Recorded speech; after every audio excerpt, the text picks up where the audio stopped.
El Farah me dit: que pensez-vous de la suspension de 4 matchs attribués à Franck Hez? Ne la trouvez pas un peu disproportionnée compte tenu des faits?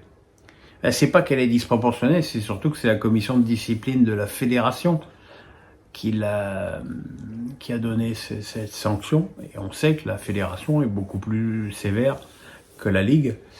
Et voilà, et c'est le problème. C'est le problème. Après, c'est sûr que par rapport au comportement de Franck Hez, la sanction me paraît totalement démesurée.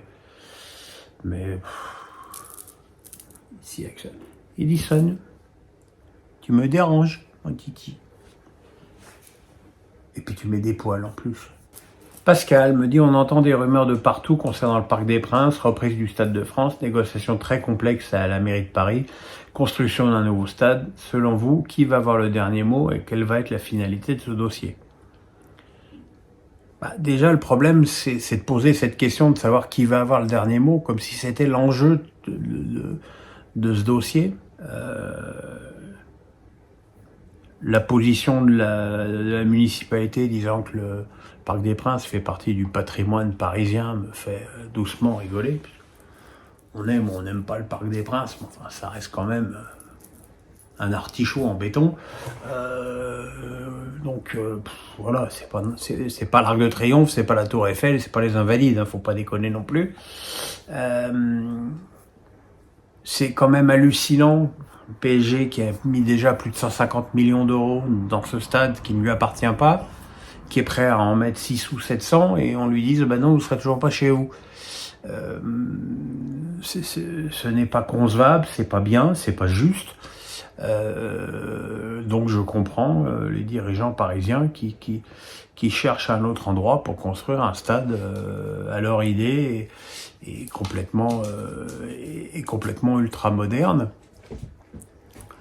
Les déclarations du dénommé Grégoire, l'adjoint au sport écolo de la ville de Paris, en forme de provocation, me paraissent extrêmement déplacées et pas du tout dans l'état d'esprit qu'il faut avoir dans ce dossier.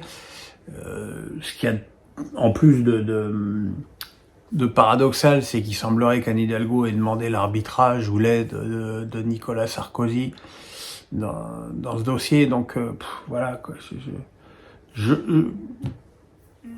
Je vois pas en quoi ça gêne, parce que de vendre le Parc des Princes au club du PSG. Parce que le stade continuera à appartenir au PSG, même si un jour le Qatar se désengage. À ce moment-là, ce sera le Qatar qui percevra un loyer. Mais je comprends pas. Je comprends pas et c'est extrêmement dommageable, il me semble. JC Daudruy me dit: aucune équipe de Ligue 1 ne semble être capable d'être un solide deuxième, aussi bien au niveau des résultats que du jeu proposé. Faut-il s'en réjouir pour le suspense de notre championnat ou s'inquiéter au niveau de nos soi-disant grosses équipes? Alors moi, j'ai souvent dit que le suspense n'était absolument pas un critère de qualité dans un championnat. Un championnat de qualité, c'est un championnat où les grosses cylindrées sont au rendez-vous et se battent entre elles pour obtenir les titres et les places européennes. Alors que le PSG est une lourde avance dans cette Ligue 1, compte tenu des investissements du PSG, comme tous les ans, c'est la moindre des choses. Mais derrière, où est Marseille, où est Rennes, où est Lyon? C'est ça le problème, c'est que nos soi-disant dauphins, outsiders, sont pas au rendez-vous. Éric Gauthier me dit: dans le feuilleton Mbappé, est-ce lui, finalement, qui défiera du timing, malgré une deadline soi-disant fixée par le Real? Alors Éric, tu as déjà raison de dire soi-disant, parce que c'est comme tout dans ce dossier, on n'en sait rien finalement. Et beaucoup de gens parlent sans savoir. Après, ce qui me semble hallucinant, c'est de penser qu'un club va dicter quoi que ce soit à Kylian Mbappé, qui est, comme n'importe quel joueur en fin de contrat, en position de force pour négocier avec qui que ce soit. Il va pas se mettre en string et avec une plume dans le derrière pour aller faire la roue pour le Real. Ça me paraît être un raisonnement tout à fait à l'inverse de la logique. Voilà, c'est lui effectivement qui décidera du timing et on verra bien quand ça, le jour où il décidera de parler. Dilemme père, quel est ton avis sur Antoine Griezmann et sa magnifique carrière en équipe de France et en Espagne où il vient de battre le record des buts à l'Atlético? Moi j'ai 2 regrets concernant Antoine. D'abord qu'il ait perdu 2 ans à Barcelone, où il s'est fait joyeusement boycotter par Messi, un de plus. Et l'autre regret c'est que finalement depuis l'arrivée de Kylian Mbappé, il peut pas vraiment jouer avec l'équipe de France comme il joue avec son club, où il évolue dans une position beaucoup plus offensive, alors qu'en équipe de France, il est quand même carrément milieu de terrain. Donc voilà, mais bon, c'est un joueur hyper précieux, hyper utile, souriant, et voilà. Il faut croire que devenir recordman de début dans un club étranger est une spécificité française. Bravo à lui. Qu'est-ce que tu veux? Nicolas Grangeau, j'admire ta passion pour le foot et le fait de suivre énormément de matchs pour nous faire part ensuite de ces analyses, mais prouves-tu pas une profonde lassitude au bout du compte? Qu'en pense ta femme? Certains matchs sont des purges sans nom. C'est vrai que les dimanches à 4 matchs de Ligue 1 sont très souvent très longs. Oui chérie, mais papa il part coucher mon chéri. Et que ouais, il y a des dimanches. Alors en plus hier il y avait 3 matchs de Cannes en plus. C'était un peu rude comme journée avec la tablette, la télé. Ça fait beaucoup. Qu'en pense ma femme? Elle en pense rien parce qu'elle ne regarde absolument pas le football et que nous avons la chance d'avoir 2 télés. Donc elle vit sa vie. Voilà. Et voilà. Oui. Oh là là. Gérard Alric, quand tu vois l'état de la pelouse à Lens, faut pas s'étonner de la qualité du championnat. Qu'en penses-tu? Je pense que tu as raison, qu'il faut, on peut pas non plus dissocier le foot de la vie, quoi.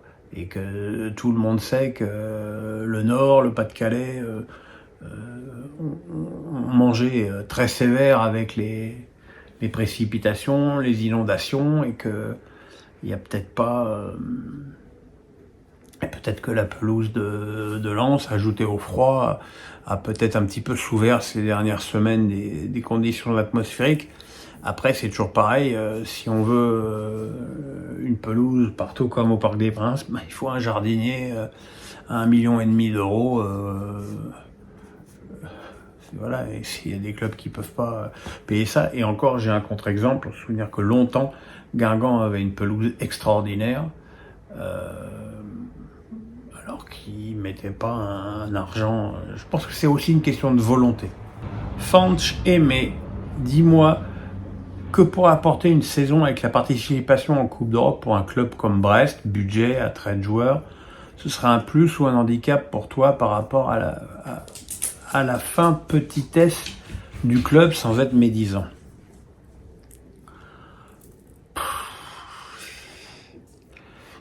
Il y a une sanction sportive, ça, tu peux dire ce que tu veux, tu peux pas bouger de ça. Je veux dire, les clubs qui se qualifient pour une Coupe d'Europe méritent d'y être et doivent être respectés pour ça. C'est sûr que si Brest se retrouvait en Ligue des Champions, ce serait très compliqué. Je pense d'ailleurs même pas que le stade Francis Leblay soit homologable, puisqu'il fait moins de 25 000 places et qu'il me semble que c'est le minimum requis pour être en Ligue des Champions. Donc déjà, ce serait un problème. Après, l'attrait, je pense que les joueurs sont pas des gogos et qu'ils se doutent bien que Brest en Ligue des Champions, c'est pas un truc qui peut durer vraiment dans le temps. Et puis, et c'est un Brestois qui vous dit ça, proposer à un joueur qui a d'autres options de venir vivre à Brest, c'est compliqué. Même si je sais que les joueurs s'y plaisent beaucoup une fois arrivés, mais comme je viens de le dire, c'est une fois arrivé. Donc, je sais pas. De toute façon, il y a une sanction sportive, et dans tous les cas, il faudra la respecter. Dorian KPZ, le match de NBA délocalisé entre Cleveland et Brooklyn a encore une fois accouché d'un match davantage exhibition que d'un véritable match de championnat. Que penses-tu qu'il faille changer afin de proposer un véritable spectacle en France?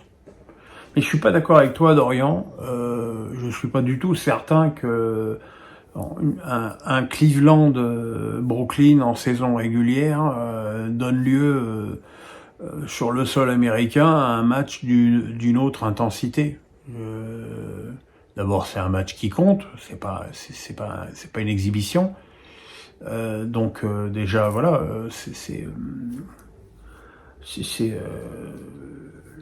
après bon, je veux dire, on le sait, Cleveland, Brooklyn, c'est pas une grosse affiche de NBA, c'est des équipes moyennes. Donc ben voilà, on a eu un match moyen entre deux équipes moyennes. J'avoue que j'ai même pas regardé, que ça m'intéressait absolument pas. Donc voilà quoi, mais je pense pas que ce soit le fait que ce match ait eu lieu à Paris. Je pense pas que ça change quoi que ce soit au déroulement de la rencontre. Voilà, ce soir, petite vidéo sur les 3 prochains matchs de la CAN. Alors, le post d'hier a pas super bien marché, mais c'est vrai qu'il y avait le post sur la Ligue 1. On verra ce soir si ça fait un petit peu plus d'audience, mais c'est sûr que si ça devait rester des audiences aussi confidentielles, j'attendrai les matchs à élimination directe pour reparler de la CAN. Voilà, le pouce, on s'abonne, portez-vous bien. À ce soir. À ce soir.